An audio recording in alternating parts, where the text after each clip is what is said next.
नमस्कार जय हिंद प्यारे साथियों, कैसे हैं आप सभी लोग। मैं उम्मीद करता हूं आप सभी लोग बहुत अच्छे होंगे। 10 मिनट के इस शॉर्ट में हम बात करेंगे आज बिहार सेंसस के बारे में, बिहार जनगणना के बारे में। इससे पहले हमने 2 एपिसोड कर रखे हैं इसके। एक में हमने बात करी थी पॉलिटी के संबंध में और एक में हमने बात करी थी बिहार हिस्ट्री से संबंधित पॉइंट की।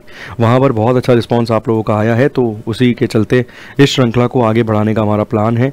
बिहार कांस्टेबल टारगेटेड ये सीरीज़ रहने वाली है। जब बिहार कांस्टेबल का एग्ज़ाम हो जाएगा उसके बाद बिहार एसआई से संबंधित ऐसी ही एक सीरीज़ हम स्टार्ट करेंगे। ठीक है, तो चलिए विदाउट वेस्टिंग सेकेंड हम शुरू करते हैं बिहार जनगणना। देखिए, अगर हम बात करें तो कुछ बेसिक पॉइंट आपको मैं बताऊं। सबसे पहली बार भारत के अंदर सेंसस करवाई गई थी 1872 में, 1872 में, और वो करवाई थी मेयो ने। 1881 में करवाई गई थी रिपन के द्वारा। तब से ही हमारे देश में दशकीय जनगणना करवाई जाती है, जिसे हम 10 ईयर बेस की सेंसस के नाम से जानते हैं। इसके अलावा 1901 वाली जो जनगणना आपको मिलती है ना, उस समय बिहार और बंगाल, मतलब बेसिकली बंगाल का ही पार्ट आपको देखने के लिए मिलता है बिहार। और हम जानते हैं कि 1911 में ऐलान किया गया और 1912 में बिहार जो है वो सेपरेट हो गया था बंगाल से। ठीक है, इसके अलावा एक पॉइंट और याद रखना, वर्ष 2000 में एक राज्य नया बना था बिहार से ही टूट के। उस राज्य का नाम था झारखंड। ठीक है ना, तो हम जानते हैं झारखंड के संदर्भ में भी कि झारखंड कब अलग हुआ। ये बहुत इंपॉर्टेंट है, इसको मैंने थ्योरी में डिस्कस किया है बिहार कांस्टेबल में, कि तब उस समय जनगणना के आधार पर कितनी अलग अलग सेपरेट पॉपुलेशन थी, इस तरीके से मैंने डिस्कस किया है। तो ये 3 ब्रेक ईयर याद रखिएगा, और एक वो 1931 वाला, कि अंतिम लास्ट जो बेसिकली आपको जातिगत जनगणना देखने के लिए मिलती है वो 1931 वाली, 1931 वाली। ठीक है, और डिक्लाइनिंग ईयर आपको कौन सा मिलता है, 1921 वाला। क्लियर, चलिए शुरू करते हैं फटाफट से एक एक करके प्रश्न। जनगणना के अनुसार 2011 की जनगणना के अनुसार बिहार में कुल जनसंख्या कितनी थी? तो देखिए 10 करोड़ 41 लाख से अधिक ही मिलती है, मगर ओवरऑल अगर आप देखेंगे अकॉर्डिंग टू ऑप्शन तो 10 करोड़ 41 लाख आपको आबादी देखने के लिए मिलती है बिहार की 2011 की जनगणना के अनुसार। ठीक है, कितनी? 10 करोड़ 41 लाख। ओवरऑल अगर आप देखेंगे तो 10 करोड़ 40 लाख 99,452 आपको देखने के लिए मिलती है। ठीक, 10 करोड़ 40 लाख 99,452, मगर इसे अप्रॉक्स कर लेंगे तो कितनी हो जाएगी? ऑप्शन नंबर बी यहाँ पे इस प्रश्न का सही जवाब हो जाएगा। ठीक है, तो 2011 में आपको ये आबादी देखने के लिए मिलती है बिहार की। चलिए आगे चलते हैं। नेक्स्ट है जनसंख्या के हिसाब से बिहार जो है वो भारत में कौन से स्थान पे आता है? सेकंड, थर्ड, फोर्थ या फिर फिफ्थ? तो देखिए पहले स्थान पर तो आप सभी लोग जानते हैं उत्तर प्रदेश, यूपी आपको देखने के लिए मिल जाएगा, तो पहले स्थान के चांसेस तो कम है। इसके अलावा दूसरे स्थान पर आपको मिल जाता है कौन? तो दूसरे स्थान पर आपको महाराष्ट्र मिलता है, और वहीं पर अगर तीसरे स्थान की हम बात करें तो बिहार आपको देखने के लिए मिलेगा। ठीक, दूसरे स्थान पे अगर आप देखेंगे तो एमएच महाराष्ट्र आपको देखने के लिए मिलेगा, और तीसरे स्थान पर बिहार मिलेगा। और यही प्रश्न अगर क्षेत्रफल की दृष्टि से पूछा जाता है, किसके हिसाब से? क्षेत्रफल के अनुसार, क्षेत्रफल के हिसाब से, तो 12वें स्थान पे आएगा अकॉर्डिंग टू स्टेट।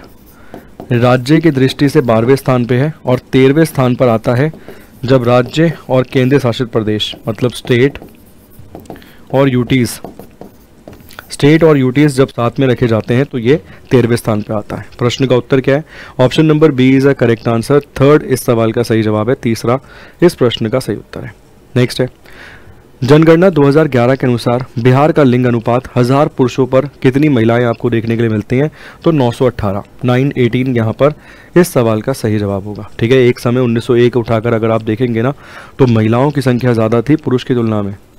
1901 का जब आप डाटा उठा के देखते हैं, मैंने पूरा चार्ट बना के डिस्कस किया है सर बिहार कांस्टेबल थ्योरी वाले बैच में, तो जब एक एक करके हम देखते हैं ना, दिखता है वहाँ पे प्रॉपर डिक्लाइन कब होते हुए नज़र आता है। तो 1901 अगर आप देखेंगे तो महिलाओं की संख्या ज़्यादा थी पुरुषों की तुलना में, मगर वहीं अगर आप देखते हैं 2011 की जनगणना के हिसाब से तो 918 महिलाएं आपको नज़र आती हैं प्रति 1000 पुरुषों पर। वही अगर आप ओवरऑल भारत का देखेंगे तो 943 आपको देखने के लिए मिलता है ना, 943 बेसिकली आपको देखने के लिए मिलता है, जहां पुरुष की संख्या आपको 1000 मिल जाती है, वहीं महिलाओं की संख्या आपको 943, 943 देखने के लिए मिलती है। क्लियर, तो option number B is a correct answer. जनगणना 2011 के अनुसार बिहार में सर्वाधिक लिंग अनुपात वाला जिला कौन सा था? According to census 2011 which district had the highest sex ratio in Bihar? Sex ratio के हिसाब से अगर देखा जाए तो बिहार का कौन सा वो जिला आपको मिलेगा जहां पर सर्वाधिक सेक्स रेशो आपको देखने के लिए मिलता है? तो देखिए वो गोपालगंज है, जहाँ 1000 पुरुषों पर 1021 महिलाएं 1021 महिलाएं फीमेल आपको देखने के लिए मिलती हैं। कहाँ पर? गोपालगंज में। क्लियर है जी। तो गोपालगंज में 1000 पुरुषों पर 1021 महिलाएं जो हैं वो आपको देखने के लिए मिलती हैं। तो ये आपको मिलता है क्या? लिंग अनुपात के हिसाब से सबसे ज़्यादा वाला। वैसे सबसे कम वाला भी मैं लेके आया हूँ, तो प्रश्नों की फॉर्म में ही लेके आया हूँ, तो अगले प्रश्न में उसको डील कर लेते हैं। जनगणना 2011 के अनुसार बिहार में सबसे कम लिंग अनुपात वाला जिला कौन सा था? सबसे कम लिंग अनुपात वाला जिला, जहाँ पे 1000 पुरुषों पर 876 महिलाएं फीमेल आपको नज़र आती हैं। 876 महिलाएं आपको नज़र आती हैं। कौन सा जिला है सर वो? तो वो जिला आपको मिलेगा मुंगेर जिला। ऑप्शन नंबर ए जो है यहाँ पे इस प्रश्न का सही और सटीक जवाब आपको मिलेगा मुंगेर। 10 महत्वपूर्ण प्रश्न लेकर आया हूँ। इसके अलावा लिटरेसी रेट के हिसाब से अगर आप देखेंगे, साक्षरता दर के हिसाब से, लिटरेसी रेट के हिसाब से, तो सबसे अधिक आपको कहाँ मिलता है? रोहतास में। ठीक है। इसके अलावा अगर आप डेंसिटी के हिसाब से देखेंगे ना, किसके हिसाब से?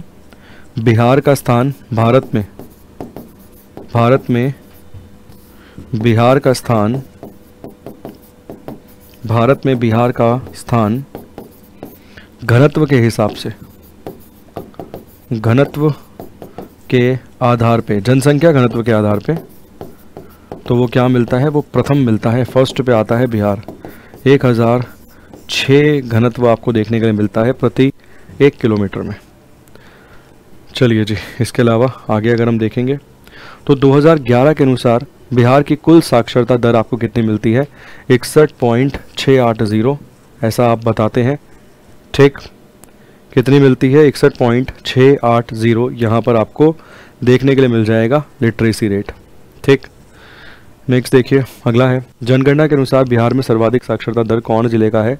तो भैया रोहतास का जो आपको देखने के लिए मिलता है ना, वो सर्वाधिक लिटरेसी रेट देखने के लिए मिलता है। ठीक, 73.37% लिटरेसी रेट आपको देखने के लिए मिलेगा। 73.37% लिटरेसी रेट साक्षरता दर आपको मिलेगा रोहतास का। नेक्स्ट, जनगणना 2011 के अनुसार बिहार का जनसंख्या घनत्व कितना है? ये हम पढ़ चुके हैं ऑलरेडी। 1006 आपको मिलेगा जनसंख्या घनत्व बिहार का। ठीक है। कुछ बिहार के ज़िले ऐसे हैं जहाँ पे 1800 के आसपास भी आपको देखने के लिए मिलता है। 2 प्रश्न छोड़ूंगा इस वाले टेस्ट में आपके लिए। एक तो छोड़ूंगा सबसे ज़्यादा जनसंख्या घनत्व, सबसे ज़्यादा जनसंख्या घनत्व तो कहाँ पे आपको देखने के लिए मिलेगा? जिला कौन सा मिलेगा? और एक प्रश्न छोड़ूंगा, सबसे कम साक्षरता दर कहाँ पे है? सबसे कम लिटरेसी रेट ये कहाँ पर है? ये 2 प्रश्न छोड़ूंगा इस श्रृंखला में आपके लिए। आगे है बिहार जाति आधारित गणना किस वर्ष शुरू हुआ था? 2023 में। ऑप्शन नंबर सी, भारत का पहला राज्य है सर ये, भारत का पहला राज्य। ठीक, इसके अनुसार सबसे अधिक कौन है? यादव है। इसके अनुसार सबसे अधिक कौन सी जाति के लोग रहते हैं सर? यादव रहते हैं। हिंदू की संख्या कितनी बताता है ये? हिंदू की संख्या ये बताता है 81.99%। मुस्लिम बताता है 17 पॉइंट कुछ प्रतिशत, 17 पॉइंट कुछ % यहाँ पे बताता है। ठीक, क्लियर है जी। तो option number C is the correct answer. 2023 प्रश्न का सही उत्तर है। जनगणना 2011 के अनुसार बिहार में सर्वाधिक जनसंख्या वाला जिला कौन सा है? तो पटना यहाँ पर आपको मिलेगा सर्वाधिक जनसंख्या वाला जिला। ठीक, कौन मिलेगा? पटना यहाँ आपको मिलेगा सर्वाधिक जनसंख्या वाला जिला। अगर आपको ऐसा लगता है कि प्रश्न 10 जो थे वो जनसंख्या से कम थे, तो आप कमेंट बॉक्स में बता सकते हैं कमेंट करके। मैं इसी का एक पार्ट और ले आऊँगा। ठीक है, क्योंकि मुझे तो व्यक्तिगत तौर पे लगा, बट ये सेशन हम 10 मिनट का ही कर रहे हैं, इसीलिए इतना ही मैं 10 प्रश्न करा सकता था इस सेशन में। इसके अलावा आपको हमारे कोर्सेज पर अंतिम 2 दिनों के लिए यहाँ पर ऑफर जो है वो चल रहा है, बिग समर सेल वाला, up to 90%, 3 months extra course validity और 10% extra discount prime coupon code use करने पर प्राइम कोर्सेज पर। बिहार गौरव बैच जिसमें टेस्ट सीरीज़ और कोर्स दोनों ही चीज़ें मिलती हैं 279 रुपीज़ में। बिहार पुलिस कांस्टेबल के लिए टेस्ट सीरीज़, इसके अलावा बिहार एसआई दरोगा का 2.0 बैच, सहायक अनुवादक का बैच, इसके साथ साथ बिहार एसएससी और बीपीएससी टीआरई 4.0 के लिए बैच, इसके अलावा पुकशाला पे भी अप टू 90% डिस्काउंट के साथ साथ आपको अप टू 90% डिस्काउंट मिलेगा हमारी टेस्ट सीरीज़ पर भी। ठीक है, तो अंतिम 2 दिन शेष बचे हैं, आज ही जुड़िए अपने उस कोर्स में जिसकी आप तैयारी कर रहे हैं। बहुत बहुत शुक्रिया आप सभी लोगों का, उम्मीद करता हूँ सेशन आपको अच्छा लगा होगा। जो क्वेश्चन छोड़े हैं उसे जवाब दीजिएगा उन क्वेश्चनों का, और अगर इसका ही पार्ट 2 चाहिए तो प्लीज़ कमेंट ज़रूर कीजिएगा और सेशन को लाइक ज़रूर कीजिएगा। Thank you so much, God bless you.